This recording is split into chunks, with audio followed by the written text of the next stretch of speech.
오늘 본문 나훔 2장은 니느웨의 멸망에 대해서 알려줍니다.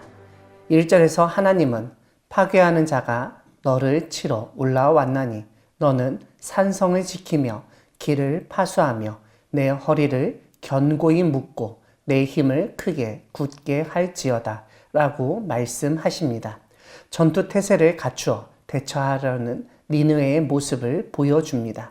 이와 반대로 한쪽에서는 붉은 방패를 들고 붉은 옷을 입은 용사들이 모양이 횃불 같고 빠르기가 번개 같은 병거와 함께 니느웨에 이릅니다.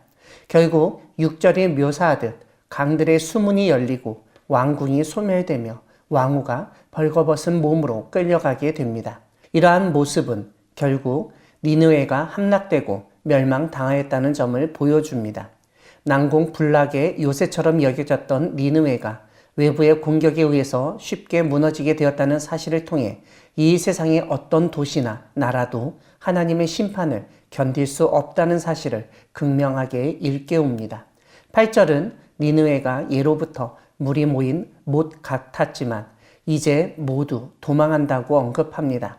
이것은 둑이 터져 물이 여기저기로 흘러가듯 통제할 수 없을 정도로 니느웨의 사람들이 흩어지는 모습을 묘사한 것입니다.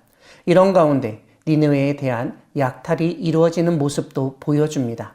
9절을 보면 은을 노력하라, 금을 노력하라고 외치는 소리가 들립니다.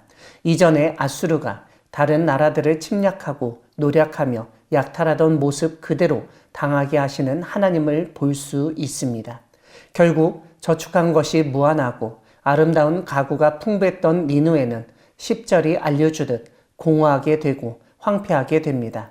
많은 사람과 나라를 침략하여 쌓은 부유함을 한순간에 빼앗기게 된다는 사실을 보여줍니다.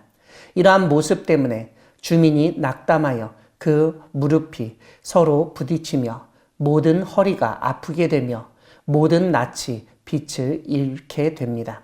두려움과 절망에 빠진 니느웨 사람들의 모습을 묘사한 것입니다. 11절과 12절을 보면 이제 사자의 굴이 어디냐? 젊은 사자가 먹을 곳이 어디냐? 전에는 숫사자, 암사자가 그 새끼 사자와 함께 거기서 다니되 그것들을 두렵게 할 자가 없었으며 숫사자가 그 새끼를 위하여 먹이를 충분히 찢고 그의 암사자들을 위하여 움켜 사냥한 것으로 그 굴을 채웠고 찢은 것으로 그 구멍을 채웠었도다 라고 언급합니다. 보통 사자는 인간과 짐승을 위협하는 가장 강한 동물입니다. 이것은 한편으로는 니느웨가 그만큼 강력한 나라였다는 점, 주변 나라들을 사냥하듯 침략하고 정복하며 살상을 저지르고 포획물처럼 많은 것을 얻으며 지냈다는 점을 보여줍니다. 하지만 다른 한편으로는 이것은 고대 근동의 문화에서 니느웨를 보호하고 지켜준다고 여긴 여러 우상들을 상징하는 것으로 이해할 수 있습니다. 아무튼 그렇게 강력한 힘을 가진 나라이며 강력한 신들의 보호를 받고 있다고 여겨서 두렵게 할 자가 없었지만 하나님이 친히 그를 두렵게 만드시고 멸망시키신다는 사실을 13절이 알려줍니다. 하나님은 친히 니느웨의 대적이 되셔서 니느웨의 병거들을 불살라 연기가 되게 하십니다. 그리고 니느웨의 젊은 사자들을 칼로 멸하시며 노력한 것을 땅에서 끊어버리십니다. 결국 니느웨의 파견자, 즉 온 세상을 호령하며 다스리던 니느웨의 전령들의 목소리가 다시는 땅에서 들리지 않게 됩니다.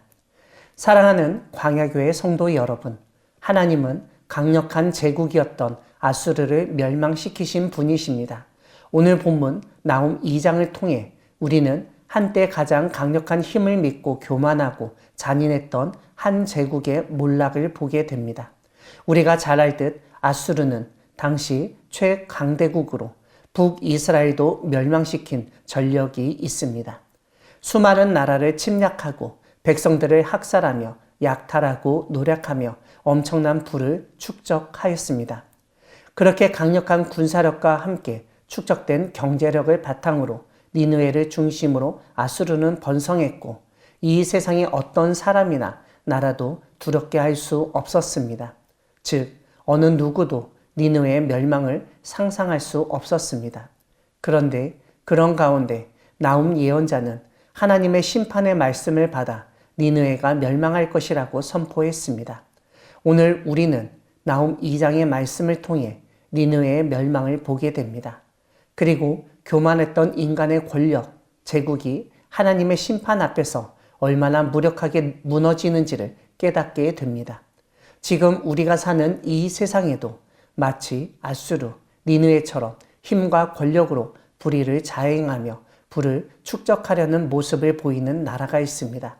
군사력과 경제력으로 다른 나라들을 위협하며 심지어 침략하고 빼앗기까지 합니다. 하지만 그런 나라에 하나님은 다시 한번 파괴하는 자를 보내셔서 심판하실 것입니다. 지금 사자처럼 다른 나라를 짓밟고 포획물을 뜯어 배를 채우는 잔인한 제국으로 여겨지는 미국 트럼프 정부는 이러한 말씀을 두려운 마음으로 들어야 합니다. 니느웨를 심판하신 하나님을 기억하며 겸손한 마음으로 말씀에 순종하며 사는 우리 모두가 되기를 소망합니다. 아멘.